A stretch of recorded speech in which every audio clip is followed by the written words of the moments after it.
Eureka by John Thomas, Volume 1. Chapter 2, Section 4, Part 3, The Woman Jezebel.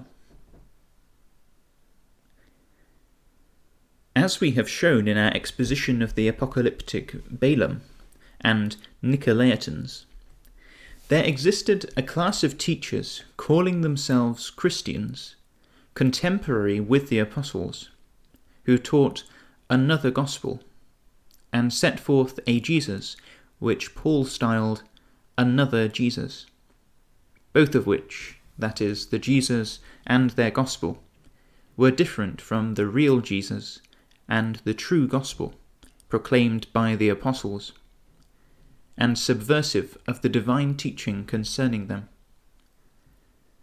This class of teachers, styled by Peter false teachers, and by John false prophets, and deceivers who confess not that Jesus Christ is come in the flesh, which heresy or falsehood, he says, is the deceiver and the Antichrist, wherever found. 2 Peter 2 verse 1, 1 John 4 verse 1, 2nd Epistle verse 7. This class, I say, had become numerous and influential by the end of the 1st century, and were to be found sowing tares in all the field of the apostolic labours. They were the Reverend Divines and DDs of the 19th century in embryo, the self-styled apostles, to whom the clergy of our day are the undoubted successors. They taught the same doctrine as our clergy, and therefore they are unquestionably the same class. Now, false teachers, prophets, and deceivers are aggregately represented in the scriptures of the Old and New Testament by a woman of vicious and profligate character.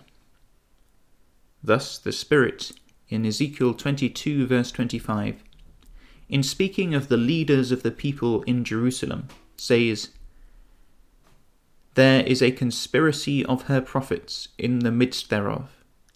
Like a roaring lion ravening the prey, they have devoured souls. They have taken the treasure and precious things. Her priests have violated my holy law, and have profaned my holy things. Her prophets have daubed souls with untempered mortar, seeing vanity, and divining lies unto them, saying, Thus saith Yahweh Elohim, when Yahweh hath not spoken." These priests and prophets, who were princes in Jerusalem and Samaria, are represented in the next chapter by two lewd women, the daughters of one mother, Aholah the elder, and Aholibah her sister. Thus were their names, says the Spirit. Samaria is Aholah, and Jerusalem Aholibah. Then follows the indictment against them, in which their apostasy from the Mosaic law in its simplicity, in their blending it with the abominable customs and principles of heathenism, is likened to the intercourse of harlotry and adultery.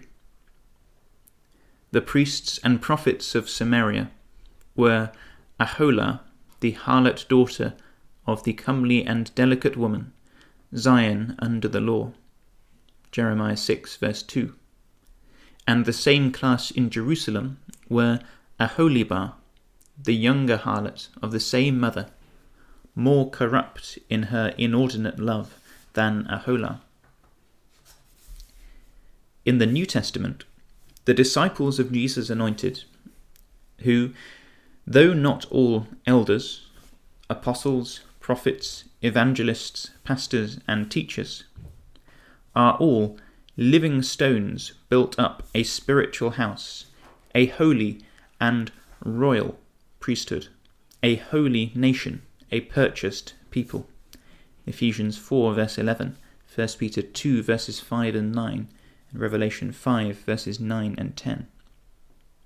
And so long as they held fast the name, and did not deny the faith of Jesus anointed, they are styled apocalyptically the woman, and the woman of the Lamb.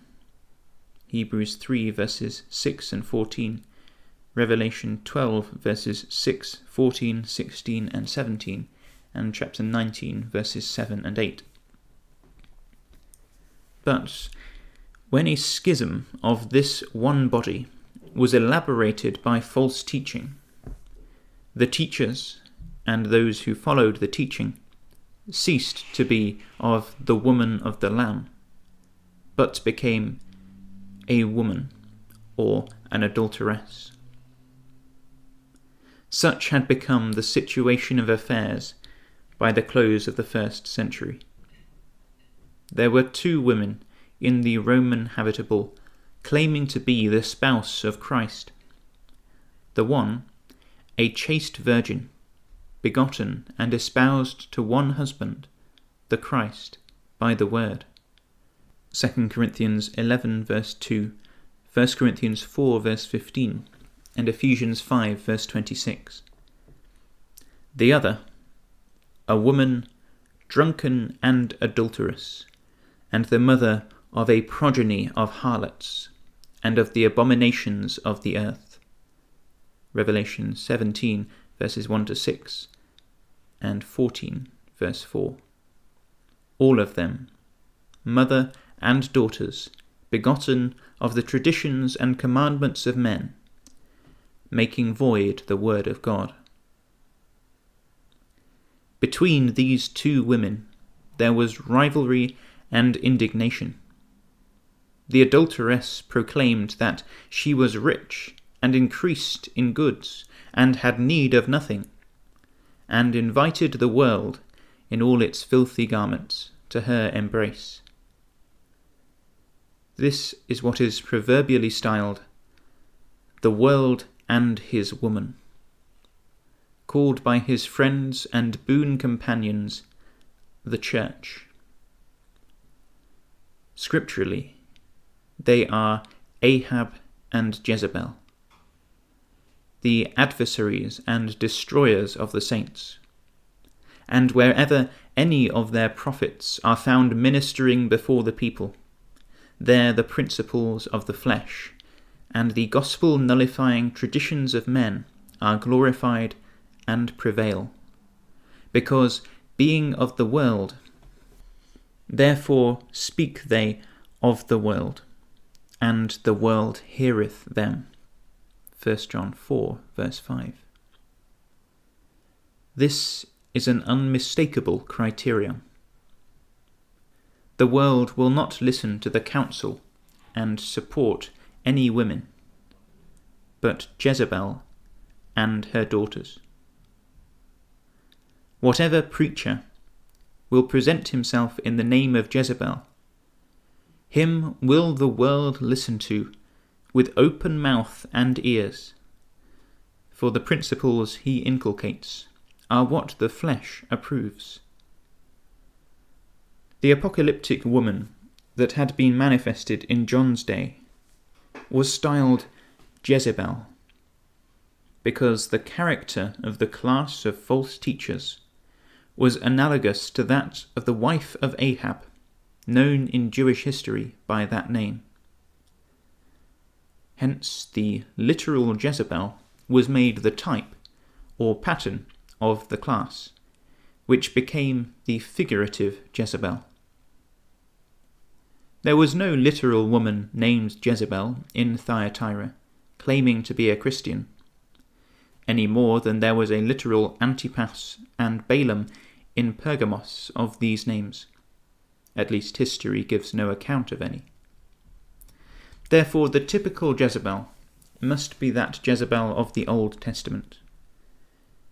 The study of her history and circumstances must be virtually the study of her antitype, and that antitype is the adulteress or pseudo-church of false teachers, in which the abettors of Balaam's teaching were embodied, and who differs from Balaam in this, that she is the adulterous exhibition of what Balaam taught. Her name in Hebrew is Isabel, which is compounded of not, Zabel, she dwells. As if the Spirit had said, she dwells not with me. That is, the teachers and their disciples who teach and seduce to commit prostitution and to eat idol sacrifices are not my spouse. Thus, by conferring this name upon them, the real spouse of Christ in those days was vindicated by the Spirit. No wonder the Apocalypse was unpopular with those who held the doctrine of Balaam in those days, as it hath also been to this day with the same class. They know they do not teach the word, and that they can define neither the name nor the faith of the Spirit, and they know that they teach for the hire paid them by the house of Ahab, or the world, and that they love the wages of unrighteousness. How then can a book be popular with such, which proclaims them to be not the spouse of the Spirit, but the harlot community prostituting itself for hire to an ignorant, superstitious, and besotted world? But Isabel, or Jezebel, is not only etymologically an appropriate type of the clerical orders of Christendom, whose constituents are the prophets of the world. The origin and character and fate of the woman are also typical of the origin, character, and fate of the reverend divines and doctors of divinity, who minister to the itching ears of those who heap up to themselves teachers after their own lusts, and are turned aside to fables. Jezebel was the daughter of Ethbaal, the idolatrous king of the Zidonians, whose name imported dedication to Baal, the false god, the lord of the people, whom Balaam had before taught the Israelites to serve with fornication and idolatry. Now the origin of the clergy is analogous to this. They were begotten in idolatry, or in Baal. The Lord saw folly in the prophets of Samaria. They prophesied in Baal, and caused his people Israel to err. Jeremiah 23, verse 13. Peter also testifies this of certain prophets, styling themselves Christian teachers in his day. In writing to the elect, he says, "There will be false teachers among you, who privily will bring in damnable heresies. These, as natural brute beasts, made to be taken and destroyed, speak evil of the things they understand not, and shall utterly perish in their own corruption. They have eyes full of an adulteress, full of Jezebel, and that cannot cease from sin, beguiling unstable souls. A heart have they exercised with covetous practices. Cursed children, who have forsaken the right way, and are gone astray, following the way of Balaam, son of Bosor, who loved the wages of unrighteousness. They are wells without water, clouds that are carried of a tempest, to whom the mist of darkness is reserved forever." Such were the clergy in their origin. The generation of the clerical Jezebel in our day, however, differs from the generation of their brethren and fathers in the days of Peter in this, that our clergy never were the children of God, and were never in the right way. Therefore, though the accursed preachers of other gospels than the true one, they are not cursed children, and have not forsaken the right way, because they were never in it.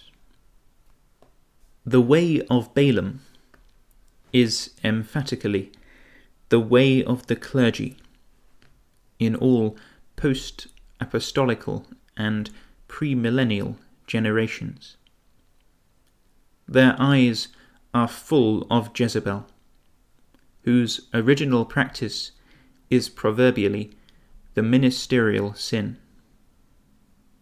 They speak evil of the things they do not understand, and they undertake to teach what they know nothing about, and therefore they are wells without water. These clerical prophets in Balaam, and therefore in Baal, in undertaking to speak to the edification, exhortation, and comfort of souls, being of a class represented by a woman, called herself a prophetess. They became an ecclesiastical woman prophesying deceits. She was begotten of falsehood, so that the father of the clergy is the devil, who was a liar from the beginning. Except ye be circumcised, and keep the law of Moses, ye cannot be saved. This was the first element of the falsehood enunciated to Christians by teachers in the presence of the apostles. They set up the dogma that a Gentile must believe the gospel, be immersed, be circumcised, and keep the law in order to salvation. This was the first lie taught for truth after the ascension of Jesus, and those who taught it constituted in themselves, and therefore originated, the anti-apostolic order, familiarly known in our day as the clergy. Hence the clergy are Judaizers to this day, commanding to fast, to abstain from meats, to keep holy days and Sabbaths. But the falsehood which generated their order was not complete till the principles of heathen philosophy were commingled with the Judaic dogma. This was effected when they denied the resurrection of the body, in affirming, as Justin testifies they did, that what they call souls went immediately to heaven at death. This Judaized heathenism constituted what Paul calls a lie and the mystery of iniquity, a system of falsehood formative of the clerical order, which gave them a parentage like that of Jezebel. The principles styled Baal, for Baal, having no real existence, was only a system of ideas, so called that lauded it over those who acknowledged it, gave origin to the clergy, who worship Baal and preach him everywhere. The Sidonians believed in immortal souls, in their going to heaven at death, and in a place of torment where the wicked burned in fire eternally. They also believed in sacrifice to propitiate the deity, and in making long and noisy prayers by which to induce him to hear them. Our clergy have not advanced one step beyond this since the days of Jezebel. She believed these things, and were she personally in existence now, she could have no scruples in becoming a member of any clergyman's church in this city, Catholic or Protestant. It is true, the clergy now hold a few principles or rather opinions, unknown to Jezebel and her clergy, the original prophets of immortal soulism. They believe in a Jesus of whom she had never heard. But their belief in this other Jesus, whom Paul did not preach, does not at all interfere with their hearty adhesion to the Baal system of ideas. Their eyes are full of Jezebel, and she was full of Baal. Prostitution, and eating the sacrifices offered to the idol representations of the dead, whose souls were said to be alive, were institutions of Baal religion. When Israel were seduced by the Moabitish women to worship Baal at the suggestion of Balaam, they committed whoredom with them, and eat the sacrifices of their gods. The Balaamite clergy were guilty of the same thing. They privily introduced idolatrous practices among Christians.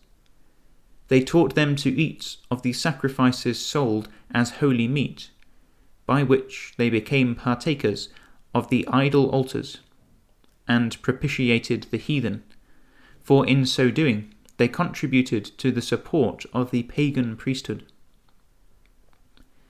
But Paul objected to this sort of compromise in toto. His argument was that the things the Gentiles sacrificed, they sacrificed to demons, to the ghosts of dead men, and not to God, and that in eating of them knowingly, they had fellowship with their imaginary demons. He told them that when they went to the butcher's, they should ask no question, but just buy whatever came to hand. They would then buy in ignorance, having no knowledge whether there was sacrificed meat or not. But if anyone said, "This is offered in sacrifice to idols," he told them not to eat it.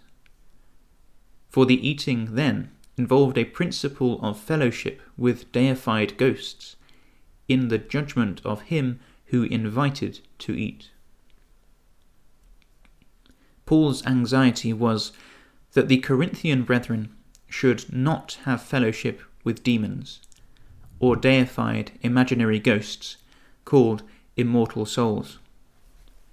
These demons had a table and a cup, as well as the Lord, and Paul taught that they could not partake of both without sin. The same demons have a table and a cup now, modified, however, in this, that bread cut up into pieces, emblematic of the divisions of anti-Christendom, is substituted for meats offered to the demons. The table spread by the clergy, and called by them the sacrament, is the modern table of the demons. It is the table of those who believe in deified immortal souls, who are the gods of the clerical system. It is Jezebel's table, at which a saint cannot eat without having fellowship with the demons she funeralizes to glory, which is sin. Her churches are a synagogue of unbaptized, miserable sinners, as they proclaim themselves to be in their prayers, and consequently her table cannot be the Lord's, for his teaching has no place for such there. The miserable patrons of demons belong to Jezebel, not to the spouse of Christ. Again, prostitution, literal and figurative, is a notorious clerical vice, and characteristic of Jezebel. She forbids to marry, and in so doing teaches to commit fornication. The priests of the Romish Jezebel are literally a body of whoremongers and adulterers, and their nunneries houses of ill fame. And though, on account of the marriage of the Protestant clergy, this is not the case to the same extent, yet spiritually they are in the same condemnation. For fornication, in its figurative sense, imports unhallowed union with the world and blasphemy against God. They are all guilty of this. If they knew the truth and told the world the truth, the world would not support them. Now, all that is of the world is not of the Father, and he that is the friend of the world is the enemy of God. They pretend to be God's servants, to be his church or spouse, and yet they serve the world for hire. They are therefore prostitutes and men-pleasers, and consequently cannot possibly be the servants of Christ, whose name they blaspheme in all their institutions. The literal Jezebel was a persecutor and slayer of the prophets of Yahweh, and the antitypical or clerical Jezebel has been preeminently so. The clergy, from their origin until now, have always been opposed to the truth, and have always had a hand in stirring up persecution for its suppression. The civil power, or the diabolos, has been the instrument of their malevolence and cruelty. And though they cannot inflict personal violence in this country, they still retain much power for evil in the territory of the beast. But the fate of Jezebel awaits them. She was hurled from her high and queenly estate with violence, and devoured by dogs so completely that they found not of her what to bury. Jezebel has not yet come to this. She is still in her glory, rioting in drunkenness and prostitution.